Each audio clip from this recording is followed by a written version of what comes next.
现在目前台风26号在过吕宋岛之前的时候，都有太平洋高压帮它做导引，但是现在到了南海之后，没有太平洋高压喽。但我们就要观察是北方高压跟它之间作动的关系，路径的方向会不会是这条路径，而直接直扑台湾，甚至在中部登陆。那如果下压的强度够强的话，那就登陆点的风雨会大一些，那就要特别注意。尽管已经11月了，仍是有台风生成，而且还将直扑台湾而来。根据中央气象署表示，中度台风凤凰在10号凌晨已经通过吕宋岛，持续向西北西转北朝台湾海峡前进。不过，由于适逢东北季风南下，台风虽然还没来，但共伴效应却已经先报到。今晚开始到明天，北部地区就会出现好雨等级的降雨。那到底未来台风走向会是如何？来听听看气象专家戴立刚怎么说。所有中时新闻网的朋友们，大家好。我在昨天的时候，礼拜天就已经有人在问我说，那个台风要放假，放假是县市长的事情，不干我的事啊。那但是我们就针对这个台风系统来做一些分析啊。第一个呢，这个天气系统来说，现在目前台风26号已经进到了吕宋岛西边的南海。它在昨天晚上登陆的过程当中，其实它强度还没有到强烈台风哦，它只是个中度台风的上限。但是当它进入到达了南海之后，你可以注意它衰减速度非常的快。在今天的凌晨2点钟，当它进入南海的时候，中心风速剩下35。这35什么意思？就是中度台风的下限了。那这2天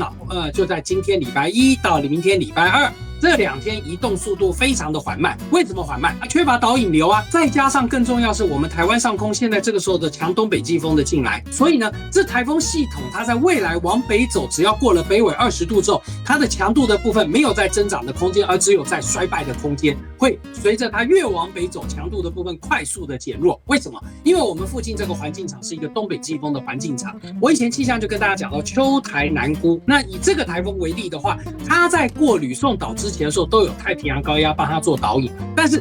现在到了南海之后，没有太平洋高压喽。它现在在开始往北走的过程当中，北方的冷高压开始带强东北季风下来。但我们就要观察，当北方冷高压强度够强的时候，它整个系统第一个在往北走的过程当中，强度会快速减弱；第二个，路径的方向会不会是这条路径，而直接直扑台湾，甚至在中部登陆？变数很大哦，变数非常大哦。最大的变数就在于北方高压下压的强度。北方高压下压的强度强的时候，第一个台风衰败速度会快，所以我们有几种可能来跟大家解析。第一种，就到现在这个路径，然后呢，在礼拜3的晚上要登陆了，登陆点会在中部地区。你问我说，那中部哪里登陆从新竹以南一直到垦丁以北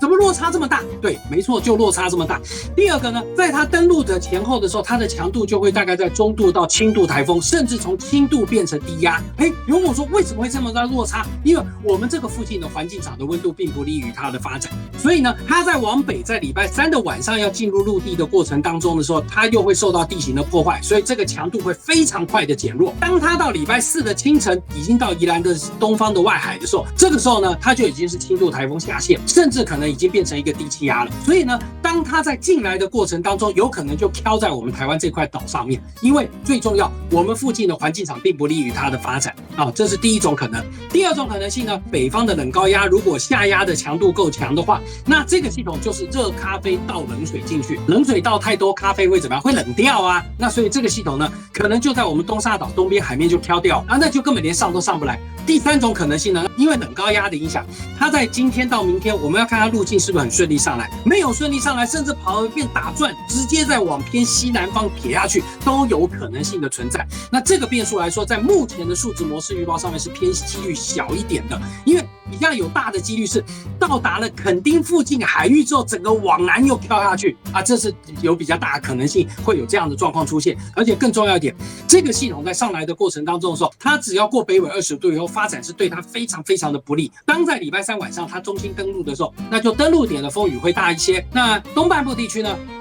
没事，为什么？因为背风面有中央山脉西半部地区呢，南高屏，如果现在以目前来看是在嘉义进来的话北一点到新竹南一点可能到垦丁都有可能这个论局都有可能南北大概到超过250到300公里以上的这个距离，整个从台湾海峡往北边走都有可能。那这样的走法的时候，因为它的强度在减弱，所以只有在中心接近的地方风雨会比较大那北部地区的台北盆地，因为南边有雪山山脉挡住，等它接近陆地的时候，我们有中央山帮我们南方的风雨挡住。那对于登陆点来说的话，会有一些风雨，但但一登陆完之后呢，整个台风的结构体就垮掉，出海可能就是轻度台风下线，或者出海之后它就已经是变成了一个热带性低气压。那整体来说的话呢，就是在今天到明天的时候，北部跟东半部地区阵雨的状况会明显，因为有共伴的现象出现。那到了礼拜3以后呢，降雨状况反而少喽啊，在东部跟北部地区反而会变少。礼拜4以后呢，天气开始好转，雨后转多云。礼拜5以后呢，北方的另外一个冷高压开始下来，温度再下降。礼拜6、礼拜天注意哦，下一个高压系统非常的强。以目前来看，到了11月17号左右的时候，台北的低温部分可能就掉到16、7度喽，整个温度下降的幅度就会变得更为明显。那天气状况来说，随着它早上礼拜4一离开以后，我们天气就开始逐渐雨后转为多云的天气。不过几件事情提醒大家注意：第一个，海边风浪大，海边城镇骑车要注意；第二个，北部的台北、基隆、宜兰、东北角地区都在下雨，那雨区行车注意安全。山区的部分来说，在主要是在台北、基隆跟桃园，还有宜兰这几个地方的山区，这几天都持续下雨嘛。有些地方本来就比较松动，会掉石头，那就要特别注意。那你问我说，那花莲到台东呢？花莲到台东只有零星的短暂雨，雨量不会多。那中南部呢？中南部今天、明天都没事哦，都没事哦，这个天空云度飘飘，中午温度高这个都没有事。等到礼拜3的下午以后开始，这个系统如果上得来的话，那中南部的风雨感受上还会有一些的这个降雨的现象。基于昨天中时新闻网告诉大家更多的天气讯息。